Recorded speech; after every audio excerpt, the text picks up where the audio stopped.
Bonsoir et bienvenue dans Parlons de cinéma. Aujourd'hui, critique Le Hobbit, partie 2, La désolation de Smaug. Sorti ce vendredi 13 décembre 2013, produit et réalisé par Peter Jackson et par sa femme, et réalisé par Andy Sasky, qui est un acteur pionnier du mocap, qui est reconnu pour jouer King Kong, Sméagol et Capitaine Haddock dans Tintin. Le film est très bon, aussi égal que le premier. Va plus à l'encontre de la fable que du conte. Le déroulement est parfait.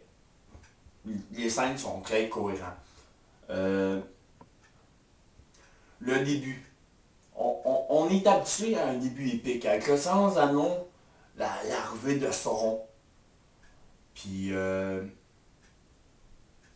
dans le Hobbit, l'arrivée de l'histoire du début, quelques temps avant le premier film, quand on voit Frodon.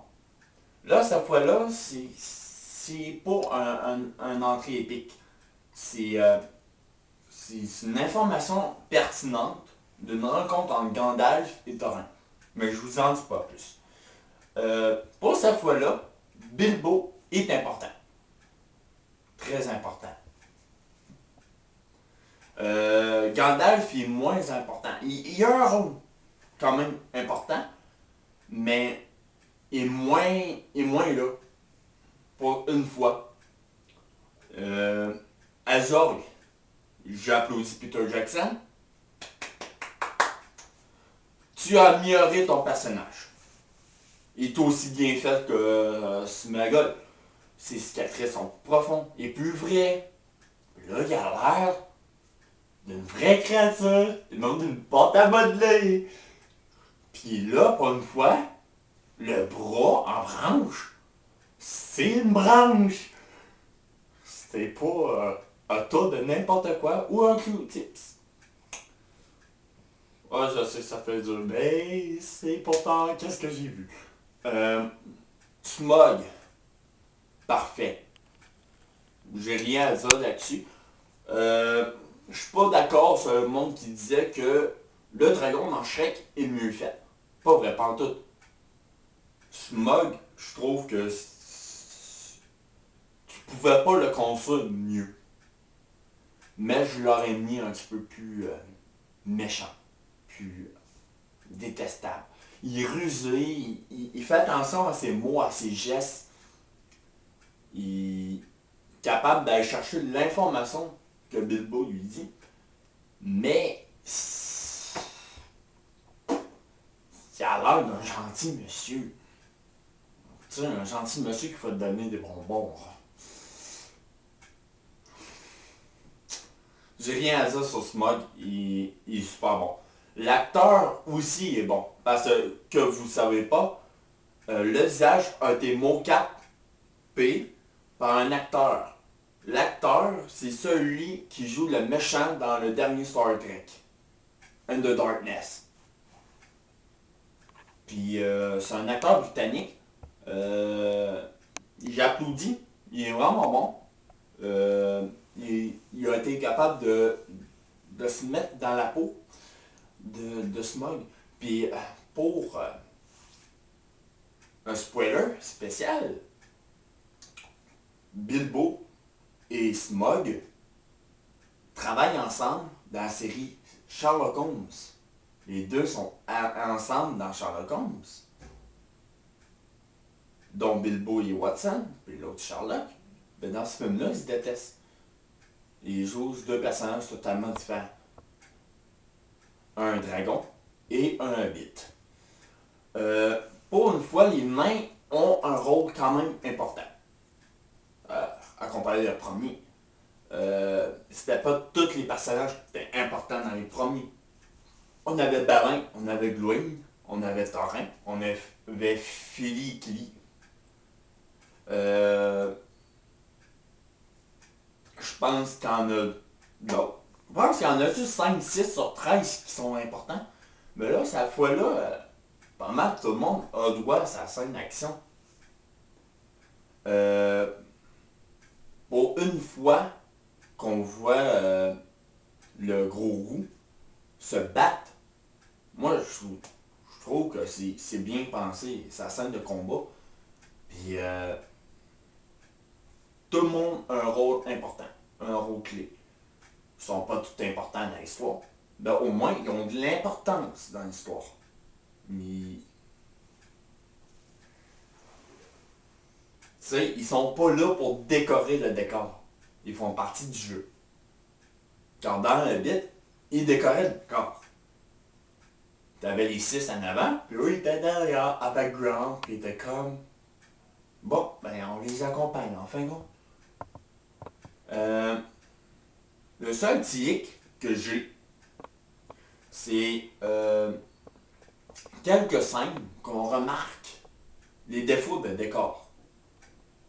Qu'on n'est pas supposé remarquer. Je sais pas si Peter Jackson a fait exprès, mais me semble à une qualité d'image et d'innovation qu'il fait dans ses films, il a pu se forcer un petit peu. Parce qu'on voit quand même la police sirène sur des arbres, sur les roches, puis quelquefois des statues, puis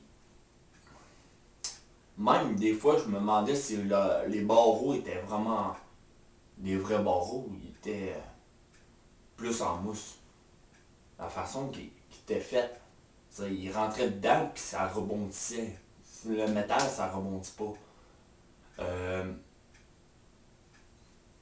Legolas, j'ai quand même bien aimé qu'il fasse partie de l'histoire. Mais il n'y a pas d'importance. Il est pour se poser dans le bit. Il apporte quand même d'action, quand même quelque chose de fun, mais il n'y a pas rapport. Même la nouvelle elfe, Tringle, je ne me rappelle plus le nom. C'est quand même une bonne idée que Peter Jackson ait pensé à créer une nouvelle elfe. Mais si J.R.R. Tolkien avait jamais écrit dans le livre, il n'y avait pas forcément d'importance de le rajouter. Donc, forcément que si le créateur, le père, même sans anneau, ne l'a pas écrit, forcément qu'elle n'avait pas rapport. Legolas, si, il n'avait pas rapport. Oui, c'est un elfe, oui, il est vieux, c'est ça. Mais lui, il appartient au Seigneur des Anneaux. Il appartient pas au Hobbit. Il y a une différence de 60 ans entre les deux films, puis il n'y avait pas vraiment un lien direct avec. Encore là, on voit l'anneau, qui est quand même partie importante de l'histoire. Puis on a des petites révélations sur l'ombre du premier Hobbit. Est-ce que le monde s'en doutait? Sûrement. Moi, je vous dis pas le punch. Je savais déjà la réponse. C'était évident. La musique, toujours bonne, toujours merveilleuse. Ils ont enlevé les comptines.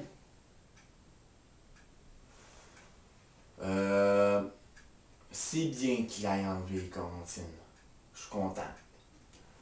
Je pense que j'ai pas d'autre chose à dire. Donc, je donne à ce merveilleux film une note de 4 Oscars et demi. Je vous conseille d'aller le voir. Mais la seule chose qui est vraiment importante, vous devrez vous rappeler, écoutez pas la fin. La fin est désastreuse. Je comprends pas pourquoi Jackson a pensé à une fin aussi merdique que ça. La fin du Hobbit était bon. Les Seigneurs Anneaux aussi, ça mettait un punch. Mais là, ça pète en face, pis ça nous montre que on a fait le voyage pour rien, en fin de compte, pis ça... Oh, décourage. En tout cas, je vous conseille. Très bon film. Un bon film pour l'hiver. Puis le temps des fêtes. Puis l'amusement en famille. Écoutez pas la fin, s'il vous plaît. La fin, c'est vraiment désastreux. Merci. À la prochaine critique.